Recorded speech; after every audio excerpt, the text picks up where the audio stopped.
नमस्कार, M T मीडियामध्ये मी तुम्हा सर्वांचं पुन्हा एकदा स्वागत करते. मित्रांनो, बिग बॉस मराठी 6चा प्रवास आता शेवटच्या टप्प्यात येऊन पोहोचलेला आहे. कारण मित्रांनो, आता शो संपण्यासाठी अवघे 4च दिवस बाकी राहिलेले आहेत आणि या शेवटच्या टप्प्यामध्ये घराला टॉप 5 फायनलिस्ट मिळालेले आहेत. गेम जसा शेवटाकडे जाताना दिसतोय तसं घरातील वातावरणामध्ये एक मोठा बदल पाहायला मिळतोय.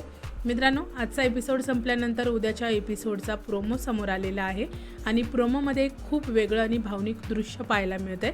घरातील सदस्य आता त्यांच्यामधले जुने वाद विसरून एकत्र येताना दिसत आहेत.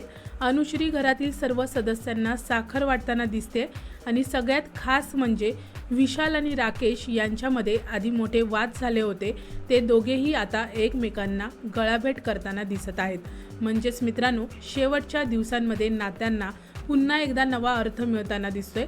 आता या टॉप 5 मधून कोण विजेता ठरणार हे पाहणं खूपच इंटरेस्टिंग असणार आहे. तुमच्या मते या सीझनचा विनर कोण असायला हवा? मला कमेंट सेक्शनमध्ये तुमचं मत नक्की सांगा. व्हिडिओला लाईक करा, शेअर करा आणि चॅनलला सबस्क्राईब करा. भेटूया परत अशाच एका नवीन अपडेटमध्ये. धन्यवाद.